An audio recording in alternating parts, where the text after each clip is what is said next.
حضرت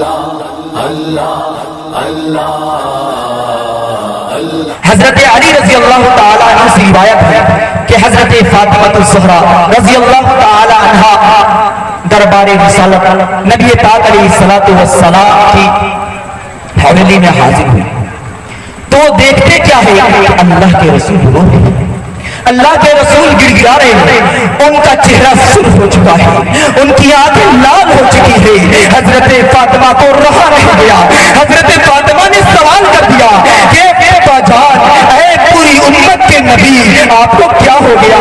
آپ کو کس چیز کی ضرورت پڑ گئی جس کی وجہ سے آپ رو رہے ہیں؟ اللہ نے تو آپ کو ہر چیز دے رکھی ہے، پھر آخر کون سی چیز ہے جو آپ کو اندر سے کھوکھلی کر رہی ہے، آپ کو رونے پہ مجبور کر رہی ہے؟ آخر وہ کیا چیز ہے؟ میری ماں اور بہنوں، اس واقعے کو سنو اور اپنی زندگی کے اندر خوشحالی لاؤ، بدلاؤ لاؤ۔ اللہ کے رسول علیہ السلام نے فرمایا، میری پیاری بیٹی، جب میں معراج کی رات میں تھا تو میں نے ایک واقعہ دیکھا جس میں عورتوں کو مختلف طریقے سے عذاب دیا جا رہا ہے، جس میں مختلف عورتوں کو الگ الگ انداز میں عذاب دیا جا رہا ہے۔ وہ واقعہ اور وہ یاد مجھے تازہ ہو رہی ہے جس کی وجہ سے میری رحمت غالب ہو گئی ہے اور میں رونے پر مجبور ہو گیا ہوں۔ حضرت عائشہ رضی اللہ تعالی عنہ نے پوچھا کہ آپ اس واقعے کو بیان کیجئے۔ اللہ کے رسول جناب محمد رسول اللہ صلی اللہ علیہ وسلم نے بیان فرمایا کہ ایک عورت کو میں نے دیکھا کہ جس کو سر کے بال کے ذریعے سے اوپر لٹکا تھا۔ میری ماں اور بہنوں، آپ اندازہ لگاؤ، اگر کسی بہن کو، کسی کی ماں کو بال کے ذریعے سے اوپر لٹکا دیا جائے گا تو اس کے اوپر کیا گزرے گا؟ یقیناً اس کی روح پرواز کر جائے گی۔ یہ واقعہ انہوں نے دیکھا۔ یہ پہلی کیٹیگری ہے عورت کی، سزا میں بعد میں بیان کروں گا یہ عورت کیسی تھی۔ اور دوسری عورت کو میں نے دیکھا کہ جس کی زبان کو آسمان کی طرف لٹکا دیا گیا ہے، زبان کے ذریعے سے اس کو لٹکا دیا گیا ہے۔ اندازہ لگائیے، عام انسان کو یہ تو عورت نازک ہے، الرجال قوامون علی النساء، مردوں کو عورتوں کی فوقیت حاکم بنایا گیا ہے۔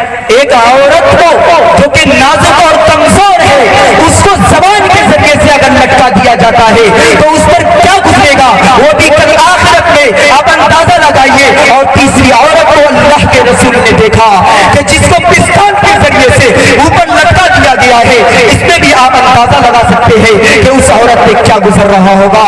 اور چوتھی کیٹیگری کو دیکھا جس کو اللہ تبارک و تعالی نے دونوں پاؤں کو سینوں سے ملا کر اور دونوں ہاتھ کو پیشانیوں سے ملا کر باندھ دیا گیا ہے اور اس پر بچھو اور زہریلے سانپ کو مسلط کر دیا گیا ہے۔ اور پانچویں عورت کو دیکھا کہ جس کا سر سور کی طرح ہے اور پورا بدن گدھے کی شکل میں بدل گیا ہے۔ اور چھٹی عورت کو دیکھا کہ جس کی صورت کتے کی طرح ہو گئی ہے اور اس کے منہ سے آگ داخل ہوتی ہے اور پخانے کے راستے سے نکلتی ہے۔ یہ ایسا واقعہ ہے جس کو بیان کرنے سے مجھے آپ خود اندازہ لگا، میری ماں اور بہنوں، خود اپنے دل پر ہاتھ رکھے۔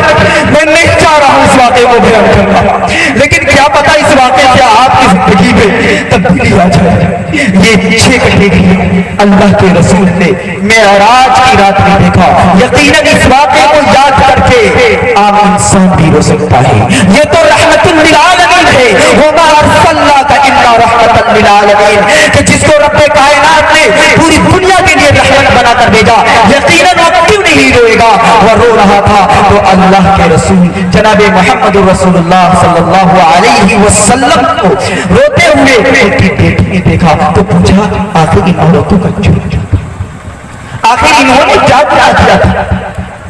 آخر انہوں نے کیا گناہ کیا تھا؟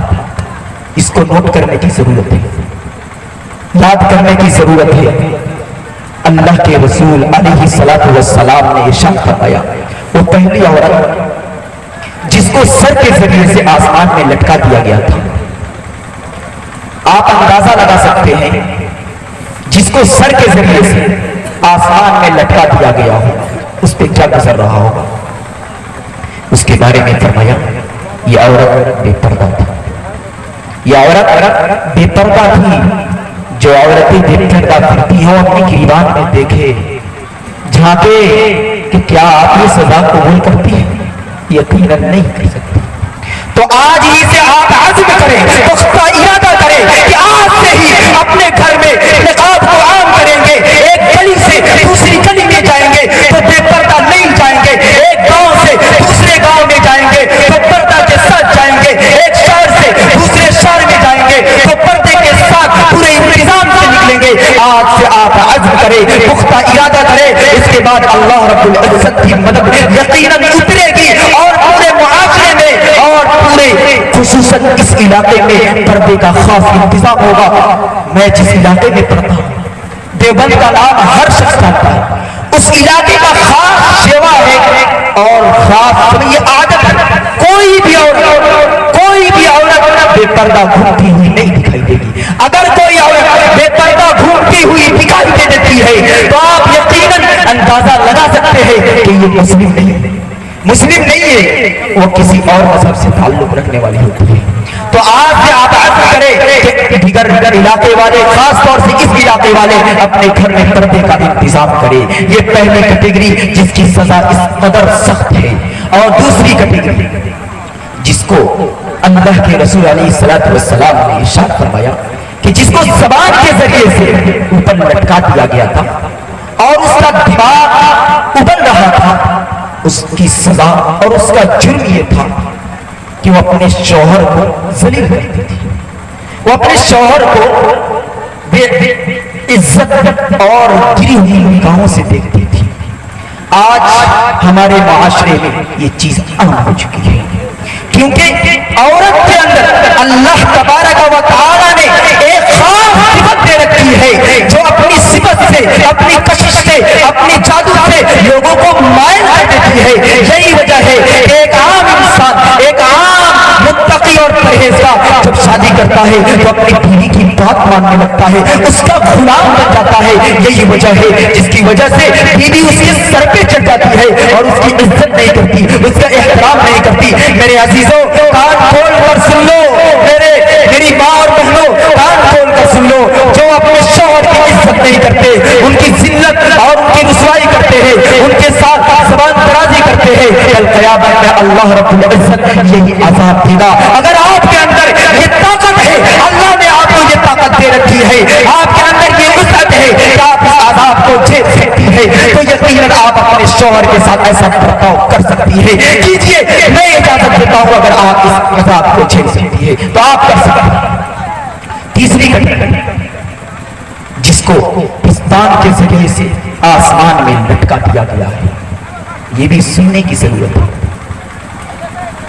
آپ اندازہ لگائیں کہ جس کو پستان کے ذریعے سے آسمان میں لٹکا دیا گیا ہو، کیا اس کا جسم باقی رہے گا؟ یقیناً نہیں رہے گا۔ اس عورت کی سزا اور اس کا جرم یہ تھا کہ وہ عورت بے حیا تھی، فاحشہ بدکار تھی، بدچلن تھی، جو پیسے اور کوڑیوں کے بدلے میں اپنے جسم کو فروخت کرتی تھی، جو پیسوں کے بدلے میں اپنے آپ کو ایک رات کے لیے، ایک منٹ کے لیے، ایک گھنٹے کے لیے، ایک سیکنڈ کے لیے، ایک غیر محرم کے لیے وقف کر دیا کرتی تھی۔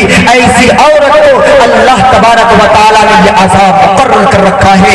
میں امید کرتا ہوں، یقیناً مجھے پوری امید ہے کہ اس طرح کی عورت یقیناً اس علاقے میں نہیں ہوگی، نہیں ہے کہ اس پر زیادہ بات نہیں کی جائے۔ چوتھی کیٹیگری جس کو اللہ کے رسول جناب محمد رسول اللہ صلی اللہ علیہ وسلم نے دیکھا کہ اس کے پاؤں کو سینے سے ملا کر اس کے ہاتھ کو پیشانیوں سے ملا دیا گیا ہے، اللہ کے رسول علیہ الصلوۃ والسلام نے اس کے جرم کو بیان کیا۔ اس بات کو نقل کیجیے، یہ چیز عورتوں کے اندر تو پائی جاتی ہے اور ہمارے اندر بھی یہ چیز ہے۔ اس کی سزا اور جرم اللہ کے رسول علیہ الصلوۃ والسلام نے یہ بیان کیا کہ یہ وہ عورتیں ہیں جن کو اللہ تبارک و تعالیٰ نے اس عذاب میں گرفتار کیا، جو حیض اور نفاس سے، جو ناپاکی سے پاک ہوتی ہے لیکن غسل کرنے میں، پاک ہونے میں سستی اور قائلی سے کام لیتی ہے، اور نماز کا مذاق اڑاتی ہے۔ یہی حال ہمارے نوجوانوں کا بھی ہے کہ نوجوان عام طور پر ناپاک ہی رہتے ہیں۔ آپ اندازہ لگائیے جو ناپاک رہتے ہیں ان کی سزا کیا مقرر کی گئی ہے۔ اس لیے میرے عزیزوں ہم وقت آپ پاک رہنے کی کوشش کریں، کیونکہ کیا جانے کب آپ پر موت طاری ہو جائے اور اسی حال میں آپ کو اللہ کے دربار میں حاضر کر دیا جائے۔ اور پانچویں کیٹیگری، اللہ کے رسول علیہ الصلوۃ والسلام نے فرمایا کہ ان عورتوں کو جن کا سر سور کی طرح تھا۔ اس کیٹیگری کی عورتیں کچھ زیادہ ہوتی ہیں، غور سے سنیں۔ اگر میری بات بری لگے تو میں معافی بھی چاہوں گا، یہ حدیث کی بات ہے اس لیے معذرت کے ساتھ میں بیان کر رہا ہوں۔ پانچویں کیٹیگری کی جو عورت جس کی سزا یہ ہے کہ اس کا سر سور کی طرح اور پورا بدن گدھے کی طرح ہو جائے گا۔ وہ عورتیں ہیں جو چغلی کرتی ہے، غیبت کرتی ہے، جھوٹ بولتی ہے۔ آپ اندازہ لگائیے کہ کیا یہ چیز عورتوں کے اندر پائی جاتی ہے یا نہیں؟ یقیناً پائی جاتی ہے۔ ایک جگہ میں مناظرہ ہوا اور کہا کہ دیکھتے ہیں کہ سچ کون بولتا ہے، جھوٹ کون بولتا ہے۔ وہاں پر ایک شخص آیا اور کہا کہ ایک جگہ پر عورتوں کا مجمع تھا اور وہاں پر تمام عورتیں خاموش بیٹھی ہوئی تھی۔ اس نے کہا کہ یہ بات بالکل نہیں مانی جا سکتی، یہ ہو ہی نہیں سکتا، جہاں پر عورتیں جمع ہو اور وہاں پر خاموشی ہو، بالکل نہیں ہو سکتا ہے۔ وہاں پر کیا ہوگی؟ فلنوا چلنوا، یہ اس کی شادی، اس کی شادی، یہ ساری باتیں وہی پر ہوتی ہے۔ اسی کا نام غیبت اور چغلی ہے، اس سے بچنے کی ضرورت ہے۔ اور چھٹی چیز جس کو بیان کر کے میں اپنی جگہ لوں گا وہ یہ ہے کہ اللہ کے رسول علیہ الصلوۃ والسلام نے ان عورتوں کو دیکھا جس کی شکل کتے کی طرح تھی۔ کیا کتے کی شکل آپ کو پسند ہے کسی کی؟ بالکل نہیں۔ اللہ کے رسول علیہ الصلوۃ والسلام نے فرمایا کہ یہ وہ عورتیں ہیں جو حسد کرتی ہیں، ایک دوسرے سے بغض کرتی ہے۔ آپ اندازہ لگا سکتے ہیں ایک عورت کے اندر یہ خواہش ہوتی ہے کہ فلاں عورت فلاں شوہر کی بیوی اس طریقے کے کپڑے پہن رہی ہے، میں بھی اسی طریقے کے کپڑے پہنوں گی۔ یہ حسد نہیں تو اور کیا ہے؟ یہ پانچوں کیٹیگری کی عورتیں، خاص طور سے 5 طرح کی جو بے حیا اور بدکار ہے وہ کم ہے، لیکن 5 طرح کی عورتیں ہمارے معاشرے میں بخوبی پائی جاتی ہے۔ آپ اپنے گریبان میں جاتے اور خود اندازہ لگائے، مراقبہ کرے، اگر آپ کے اندر یہ برائیاں ہے تو واللہ اس پروگرام کو کامیاب کرنے کے لیے بس اتنا ہی کافی ہے کہ آپ اس گناہ کو چھوڑ دیں، آپ کو کامیابی قدم چنے گی۔ وآخر دعوانا ان الحمد